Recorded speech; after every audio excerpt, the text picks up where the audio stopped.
Hello and welcome. So today I wanted to do a little recommendations video for you all. This isn't necessarily like fantasy recommendations for beginners, but it's kind of for like, I read ACOTAR, I read Fourth Wing, I've read the ones that draw everyone in, and now I need some more recommendations that are going to be just as good, just as fun, bring just as amazing vibes. So I've got quite a varying list. Like there's more cozier fantasies and more fantasies I would say for autumn. We've got a bit more romantasy versus fantasy. I do think almost every single book on this list will have a romance in, but romantasy is a spectrum for me, and I feel like some of them lean heavily romance filled, some of them lean way more fantasy filled. Fantasy filled. We've got the trusty iPad out for the list because I didn't want to get the stack out again because it makes my shelves not look as pretty if I have a whole stack missing. Obviously, some of these are going to be very popular, but I tried to pick the popular ones that are really worth your time, because all of these books I've probably given 4 stars or more, and books that, even though yes they're being spoken about a lot, it's nowhere near as much as the big fantasy books. First on the list we have Spark of the Everflame, which is a Kindred's Curse saga. My favourite by far is the second one. I think I gave it 5 stars. I think it was like one of my few 5 stars, because I have 5 stars. If it's a book that's 5 stars, I think it's perfect. I think there's nothing wrong with it. However, there's 5 stars and then like my favourite books of all time, and they are a bit different. This is one of my favourite fantasy series. Some people really don't like the main character DM, and I see her being annoying at some point, but I really think she's just as annoying as every other FMC in fantasy books. So I don't see how you can like most romantasies and find DM specifically annoying. Like, I didn't even pick up on her being annoying until it became a thing, and I looked back and I was like, oh yeah, sometimes she made maybe the wrong decision, but don't we all? Anyways, I loved her. The main reason I think this is such a fantastic romantasy is because, well, there's actually 2 main reasons. First, it's a slow burn. And to be honest, to me, it's not even a slow burn. Like, because I find every romance too fast in every book. So even though, yes, I think they kissed once in this book, that's for the whole book, and that's rare in a romantasy. And then even the second book, it's dragged out a lot. That felt normal. Like, that felt like what I wanted all the time. So it didn't feel like extra slow, but it's definitely slow when you compare it to other romantasy, which I loved. I love when a romance just takes its time, or in the case of enemies to lovers, when they are really enemies for a long time. True enemies can't just flip a switch. You can find each other attractive, but that doesn't mean you like each other when you're enemies. It's one of my pet peeves. Sorry, I feel like I'm sat with my knees up, so sorry if you can see that. But it is truly one of my pet peeves in romantasy, that they just go from enemies, but because they fancy each other, that they just stop being enemies, and like that makes it worse. So I like that it was true enemies to lovers, and then it was slow burn. My other main point is I love how it progresses from book 1 to this broad, quite well developed world that has a lot of political intrigue. There's a lot of plot to go along with it, which I simply need in a romantasy. I need to have a good fantasy base, not just a good romance. So that's the first one. Also, this stack is just my TBR stack, but I thought I'd leave it there because it looks cute, but I am going to start a new stack for fantasy. These next 2 little series I'm going to talk about. Oh, I can feel a hair on my face and it's really annoying me. I was in the middle of a sentence and now I've got the book and now I've forgotten where I was. I think I was saying how these next 2 books are like booktube cult classics, but I feel like they didn't translate over to BookTok that well. I just feel like people aren't talking about them as much anymore, so I wanted to bring back the hype, which never disappeared to me. The Cruel Prince trilogy, another example of a fantastic slow burn, because I feel like there was tension in the romance of the whole series, and they didn't just immediately, like the love interest, if I didn't tell you from the beginning of the book, you would not be able to guess. I guarantee. I remember reading it and I'd be thinking, this guy's supposed to be the love interest, what the heck? I was so baffled. But if I'd have gone into it blind, like, I would have not even known at all. Wait, I fear I actually just didn't blurb Spark of the Everflame at all. Let me give you a synopsis of this first. So we have a main character DM who, at the very beginning of this book, her mother goes missing, and she's a human in this world that have humans and descendants. And descendants are basically half god, half human. Like, the gods had children, gave them powers. So each of the countries are from different gods. So then one country has this power, another country has this power, because they're all from different gods. But Diem's just human. In the very beginning, her mum gets kidnapped, and her mum was working with a lot of the descendants as a healer. And so she kind of takes on this role that her mother had because, you know, someone needs to do it. And she meets the crown prince along the way because that was one of her mother's clients. And it kind of goes from there. That sounds simple, but the plot is massive. Like, there is so much going on, there are so many plot twists, and that was very good. But back to what I was talking about, the cool prince. So Jude and her twin sister and then her older sister, their mum was a human that fell in love with a fae. And so she fell in love with this fae man. They had a kid.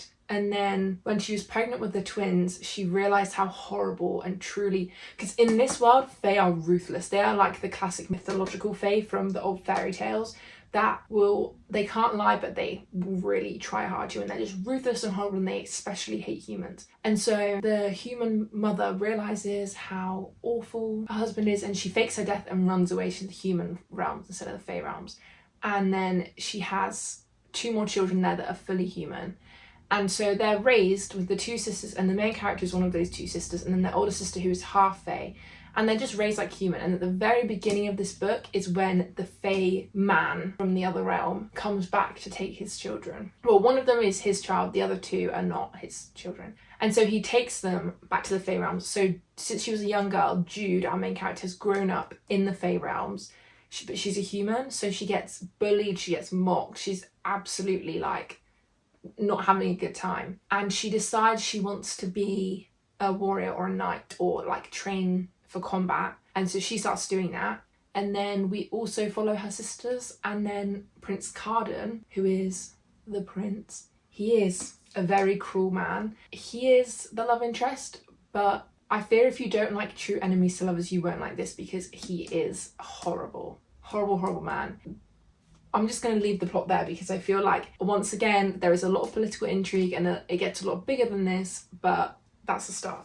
And I flipping love this trilogy. It blew up, and then I feel like, obviously, when things blow up, they also get a lot of hate. So people were critiquing this, and it's an incredible trilogy. I think it only gets better. I think the second and third books are so good as well, and they're all usually around 300 pages, if that. So it's a very fun, quick trilogy to read, but it also packs a punch. Like, you really get to love these characters. So yes, I highly recommend this trilogy.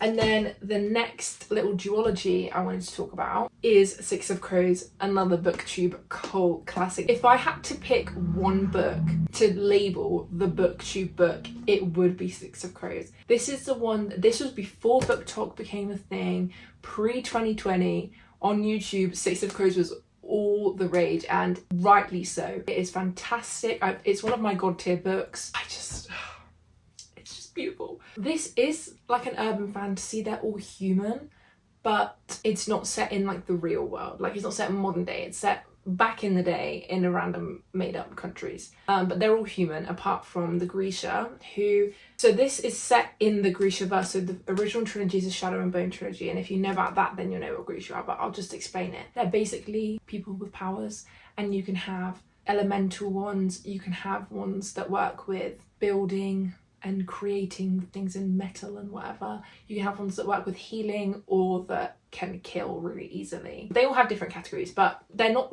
heavily involved in this book. This book is about a group of 6 thieves, 6 criminals that take on an impossible heist because it's a lot of money and they're all poor. The task is to break into this prison in another country that is renowned for being unbreakable. Like, no one's ever gotten in or out.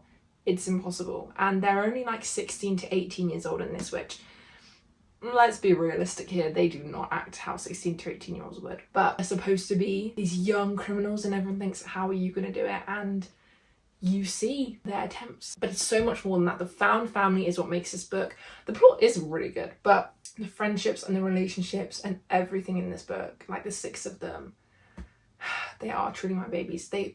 It's so well written. Trauma is so well written, especially in this.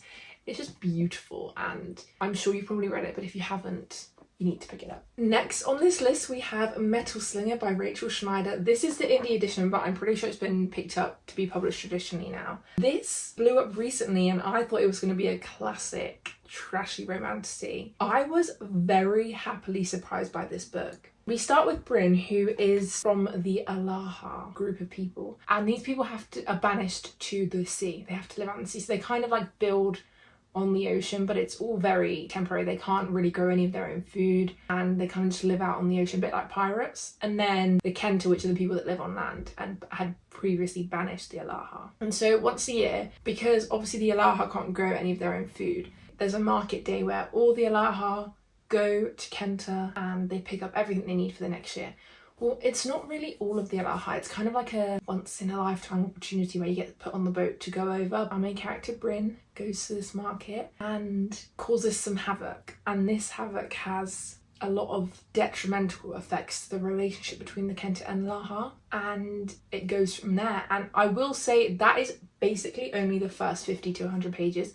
Most of this book is completely different than that, but I do fear I'd be spoiling the book for you if I said that. It was just such a fun read. I really loved the love interest and I loved their relationship. The plot twist at the end, plot twisted. Normally I can see a plot twist coming, but I did not see this coming at all. It's because there's plot twists throughout the whole novel. So things you'd think that you would be revealed at the end are revealed like 40% into the book. So then you're a bit like, well, what's going on here then? What is the big twist? Because I fear we've already had that. I fear we did not, and it really shook me and I can't wait for the second book. The next book I have, a bit of a different vein than these. I feel like these all are very classic romantasy vibes. Peaches and Honey is not. It is still a romantasy, definitely, but it reads beautifully. It's very flowery, very whimsical writing. I would wait to read this until the autumn. I think that would be the perfect season. And it's very Invisible Life of Addie LaRue coded, but it is slightly different. So we start with Anna, and she has vitiligo, I think that's how you say it. Essentially, like her skin, she has a lot of white patches on them.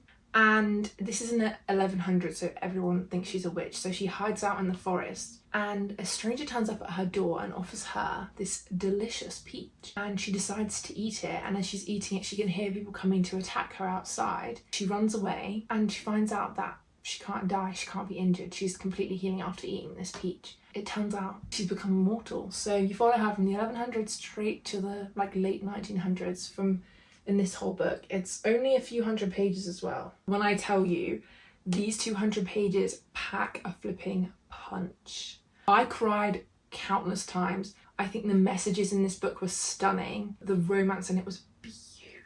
Overall, I did not expect it to be as fantastic as it was. And it's a duology, so the second one I started ages ago.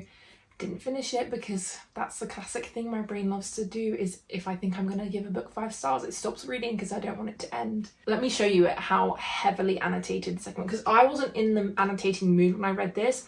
I wish I would. Like, I do a random underline here and there, but it truly wasn't that much. I wish I was, because it was stunning, but when I started the second one I was like, I need to annotate this, and let me show you. So I'm only 80 pages in, but sis is covered.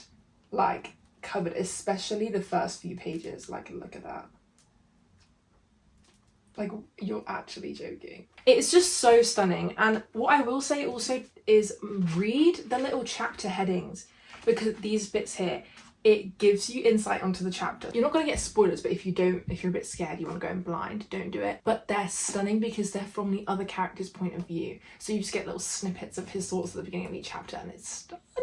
But yeah, it's a very heavily underrated duology in my opinion, and everyone needs to read it. Once I finish Addie LaRue, I'll be able to compare them better, but honestly, I think it's just as good, if not a little bit better than Addie LaRue, which I did not expect. I just feel like from indie published books, I never expect them to be written insanely well, but these were, and they're so short, but they cover hundreds of years, and they managed to do it perfectly. Like, I was obsessed with all the characters the whole way through. The next book I don't have a physical copy of, but I'll put it on the screen here because I read it on my Kindle, and that is A Far Wilder Magic. This book took me by surprise as well. I was in a reading slump when I read this. Boy, did it bring me straight back out of it. I'm gonna have to look up a synopsis, guys, because I couldn't even tell you the plot, but I just know I loved it. Also, has it tripped anyone else out that the Goodreads logo has changed, but nothing about the app? Like, I thought, oh my goodness, we're gonna get an update, we're gonna be able to do half stars, it's gonna look prettier. No, just a logo. I would tell you the blurb, but it's in Spanish and I don't know how to change that. Let me see if it's different on Amazon. You know what? I am just going to read the blurb to you from here because this is quite short, so hopefully it will give you a good idea.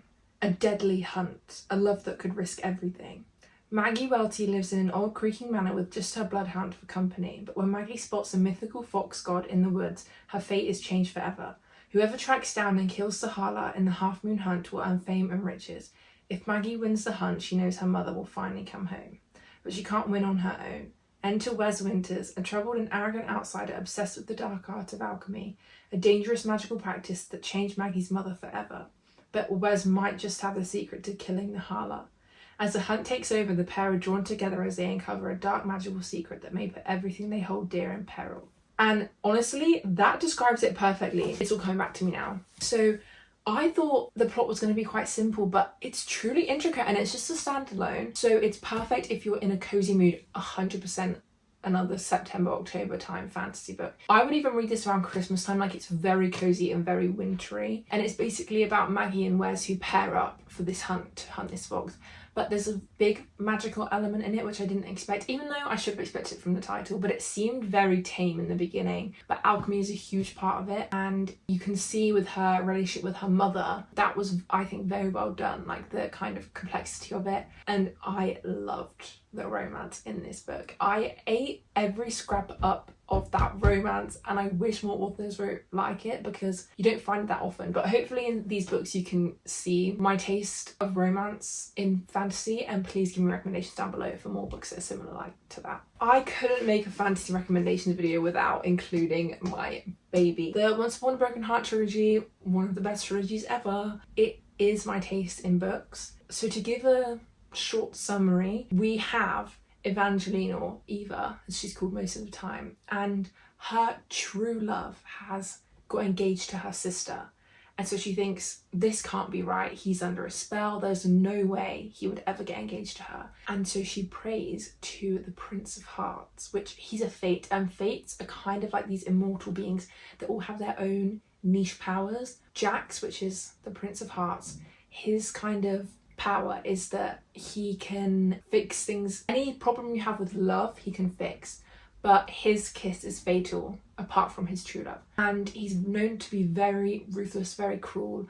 Most fates are quite tricksy, they don't really make an honest bargain. So Eva knows this, but she decides to pray to him anyway, and he answers, and he makes a deal that he will make sure this wedding doesn't happen, but she owes him 3 kisses. So they're 3 little broken heart symbols come up on her skin, and every time she does a kiss it disappears, and that's like their bargain. It is set in the most beautiful, whimsical world ever. If you don't want to be spoiled for Caraval, don't read this first because there is major spoilers. They're set in the same world.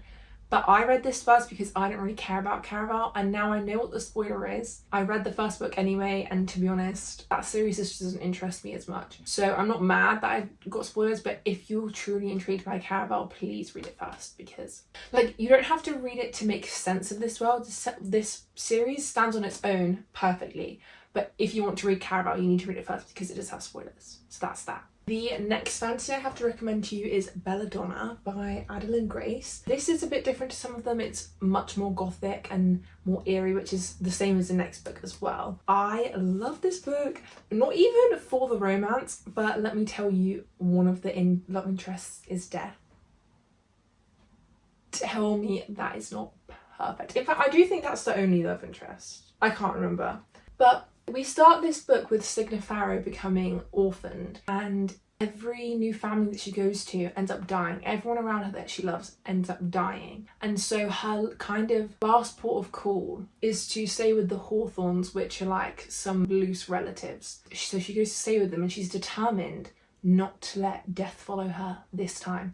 Everyone she's ever loved has died. Everyone that's looked after her has died. So she's determined to catch him out. And so he's like a sentient being in this book, and it's so fantastic. Like, I think it was so well written. And then there's also a bit of a murder mystery because at the house she's staying at, the wife has been dead. Like, whether it's a murder or not is kind of unsure, but they think it was a murder, and her cousin is slowly getting sicker and sicker, and no one knows why. So there's the mystery, the murder mystery, and also the kind of current murder mystery going on, and then there's the whole plot line of death being a character, and it's just fantastic. It is so good. I've only read the first one, but I've only had glowing reviews about the second two as well, so I can't wait to read them. A very, very good October book. If you're like me and you're too scared of horrors but you love a gothic cozy book, this is perfect for October. Similarly, One Dark Window by Rachel Gillig, another fantastic gothic romantasy. I don't remember our main character's name, but in this world, like a deck of cards is the magic system. And when she was younger, she touched one of these cards. And ever since then, she's kind of had this, not monster, but this voice in her head that she can't get rid of. And in this world, there's a kind of plague that's taking over, and anyone who has it and survives has to be killed anyway because it makes people go mad. She's had it and she survives, and her parents have kind of tried to keep her undercover because you can see your veins go black in some places, so you can see people that have had it. She's trying to kind of remain hidden, but she ends up staying at this manor. I think she gets orphaned. I'm not too sure, to be honest. I don't even remember her name, but I know that I loved it, and it's a bit of a hunt to find these cards and to uncover some mysteries and strange happenings going around the different houses. And it's all very fun, so I would highly recommend. Don't come to me for blabs though, because you can see from this video I'm not good at giving them. So in Half a Soul we have a main character, Dora, and when she was a really young girl she was cursed by a fairy to only have half of a soul. So kind of half of her emotions she doesn't really feel, so she never feels any sense of shame or embarrassment, or she doesn't really pick up on social cues and how she should react to things. In Regency England that is not a good trait to have because you can get yourselves in all sorts of trouble. So she's, you know, becoming eligible to get married, and she really has this issue that no one respects her and everyone thinks she causes too many scandals because she doesn't really know how she should behave. And so she decides she's going to get her other half of her soul back, and she meets this, well, he's called Lord Sorcier, and he's this magical man, and he agrees to help her try and find this other fairy so she can get the other half of her soul back. And it's just such a fun and cozy, gorgeous time.